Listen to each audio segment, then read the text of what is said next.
presented by माँ Durga music. प्रेम से बोलो दुर्गा भवानी की।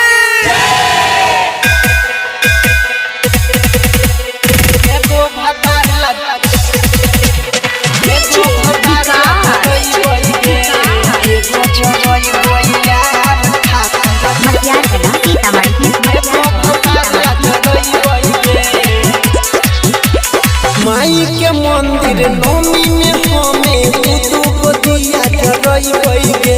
हे माई के मंदिर नौमी में हमें तू को दिया जरई गे। एगो जरई यार खातिर एगो भतार ला जरई गे। हां एगो जरई यार खातिर एगो भतार ला जरई गे।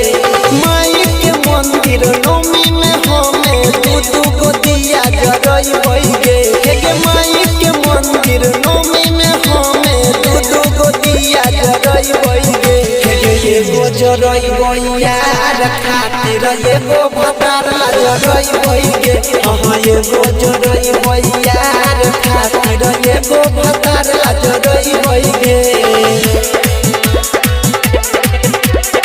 एगो भतार ला जरई गे।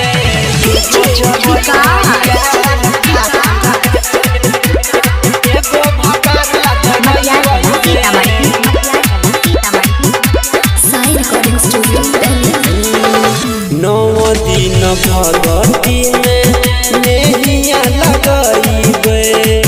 साँझ सवेरे माई के आरती देखइबे।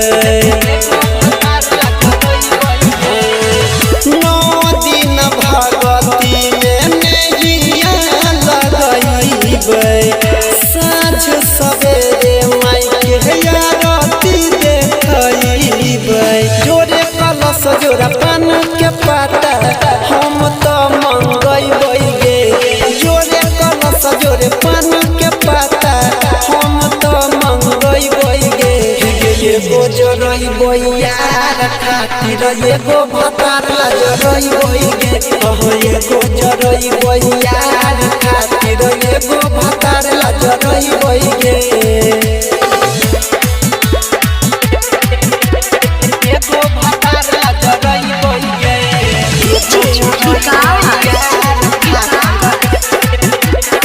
एगो भतार ला जरई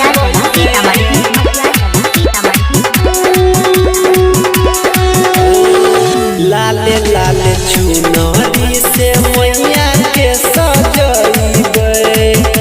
दुनु के खातिर माई से यरदी लगइबे। लाले लाले चुनरी से मैया के सजइबे।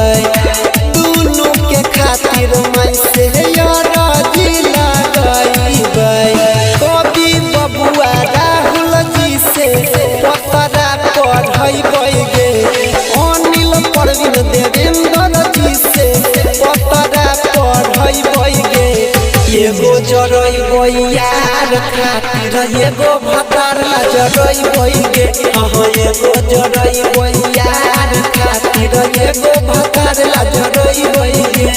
माई के मंदिर नौमी में हमें तू को दिया जरई गे। हे माई के मंदिर नौमी में हमें तू को दिया जरई गे। एगो जरई यार खातिर एगो भतार ला जरई गे। हां एगो जरई यार खातिर एगो भतार ला जरई गे।